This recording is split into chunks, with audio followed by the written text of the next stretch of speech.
la información que necesita para dar un contenido coordinador a sus mandatos. Y fíjense ustedes que este es un análisis puramente objetivo y científico. Nos da lo mismo que el órgano director. O sea, no pensemos que el problema del socialismo es que los que están arriba son malos. Voy a poner nombres para dar un poco de morbo a la conferencia. Está Felipe González. Todo se solucionará cuando quitemos a Felipe González y pongamos a José María Aznar. O otros en otro ámbito. Mire, el problema es que Juan Pablo II no era el gobernante del mundo. Lo que quiero decir es que aunque imaginemos la persona que podamos concebir con mayor bondad, con mejores fines, con más buena voluntad y con mejores conocimientos, si se empeñara en organizar el mundo en base al esquema coactivo socialista, convertiría el mundo en un infierno. Porque es imposible, dada la naturaleza del ser humano, que se pueda conseguir el objetivo o el ideal socialista. Y sin embargo, el ideal socialista nos atrae muchísimo. Nos atrae muchísimo porque el ser humano, de alguna manera, se rebela contra su naturaleza. ¿Qué es eso de vivir en un mundo con un futuro incierto? Nos inquieta. ¿Qué pasará mañana? Debemos de saberlo. Y millones de personas todas las mañanas pues leen los periódicos y a ver qué dice mi horóscopo. Nos queremos engañar. Hay demanda para eso y el mercado pues satisface la demanda, aunque sean de predicciones astrológicas.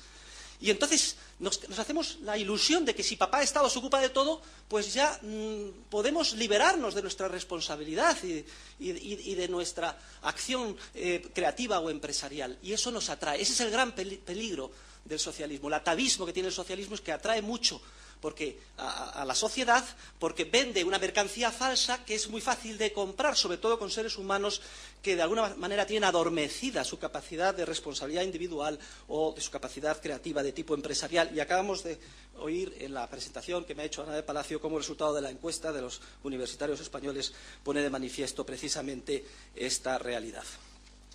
Bien, el socialismo, ya hemos descrito su esencia más característica. Vamos a ver ahora una serie de consecuencias periféricas que tiene el socialismo, porque seremos capaces de identificar con nuestra realidad cotidiana muchas de ellas. Dice Hayek, en su libro La fatal arrogancia, que en realidad el socialismo es, pues eso, de fatal conceit. Es la manifestación a nivel social, político, económico del pecado original del ser humano, que es un pecado de arrogancia. Es decir, le ofrecen la manzana y ¿cuál es la tentación? No me han dicho que no coma la manzana.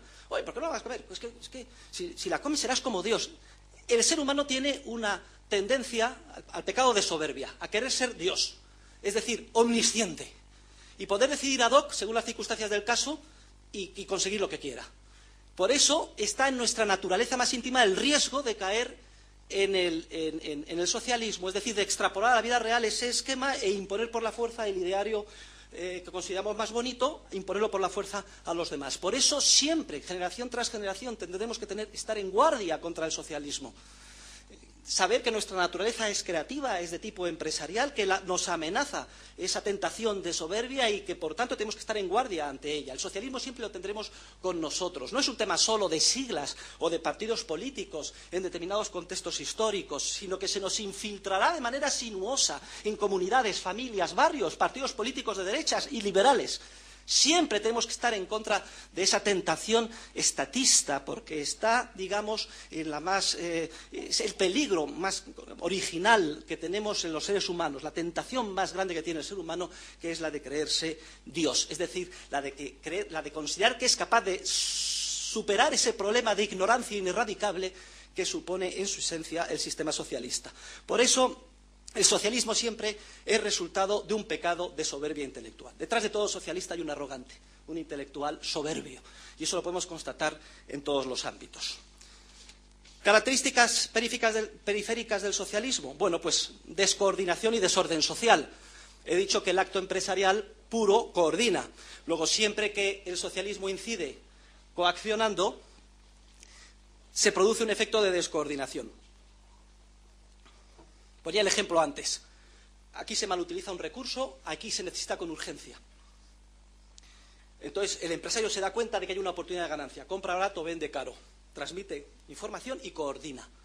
Dos personas que cada uno iba en contra del interés del otro, ahora sin darse cuenta, actúan de forma coordinada o ajustada. El socialismo, al impedir por la fuerza eso, en mayor o menor medida, y en la medida en que tenga éxito, descoordina o desajusta.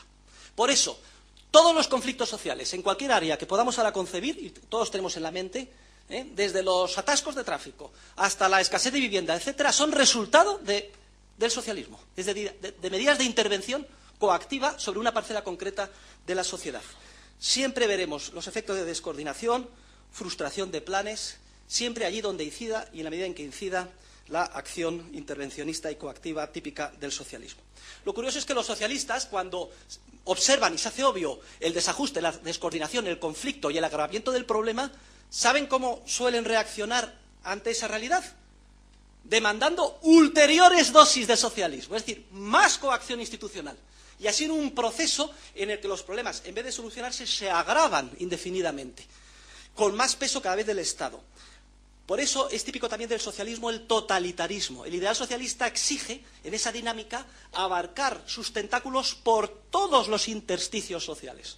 Luego, como consecuencias periféricas del socialismo, tenemos esa descoordinación, ese desorden creciente que se utiliza para justificar mayores dosis de socialismo, de intervención, en una dinámica hacia el totalitarismo que parece que nunca acaba.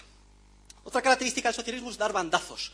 Se prueba, se ve, se intenta más, se agravan los problemas y luego se da un bandazo de política y se intenta la coacción de otra forma, de una manera errática. ¿Por qué? Porque los efectos que tienen las medidas de intervención suelen ser justo los contrarios de aquellos que se pretendía. Se considera que hay gente que gana poco, vamos a hacer una ley de salario mínimo. El resultado, más paro, más pobreza y sobre todo perjudicando a los grupos sociales que por primera vez acceden al mercado de trabajo, que son los jóvenes, o las mujeres, o las minorías étnicas, o los emigrantes. Aquellos a los que se quiere favorecer son los primeros perjudicados. Pero toda esta hipocresía de lo políticamente correcto que hay en el mundo que nos rodea tiende a ocultar estas cosas. O se monta la política agraria comunitaria, se inunda de productos en base a subvenciones o precios políticos la Unión Europea, se perjudica a todos porque tenemos que pagar precios más caros y además los impuestos para todo el montaje. Y además arruinamos al tercer mundo porque inundamos los mercados internacionales a precios irrisorios para quitarnos estos excedentes. Fíjense todo el montaje, el coste que tiene. Ahora, eso sí, luego nuestra conciencia, vamos a darles un 0,7% de ayuda a los países pobres, cuando somos los principales culpables de la situación en que se encuentran. El socialismo actúa además como una especie de droga u opio, inhibidor de muchas cosas. Genera mala inversión sistemática, porque distorsiona las señales de dónde hay que invertir para satisfacer los deseos de los consumidores. Agudiza los problemas de escasez.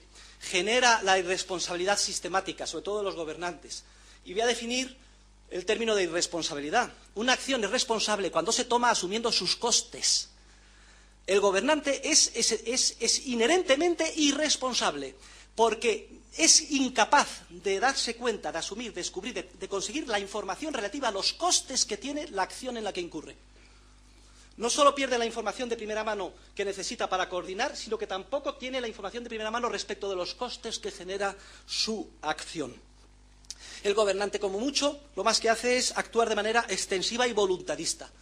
Voluntarista. Parece que con su mera voluntad plasmada en el boletín oficial del Estado, es decir, una ley en el sentido no material, con mayúsculas, sino legislación, como dice Hayek, con minúsculas, el mandato, que con esa simple ley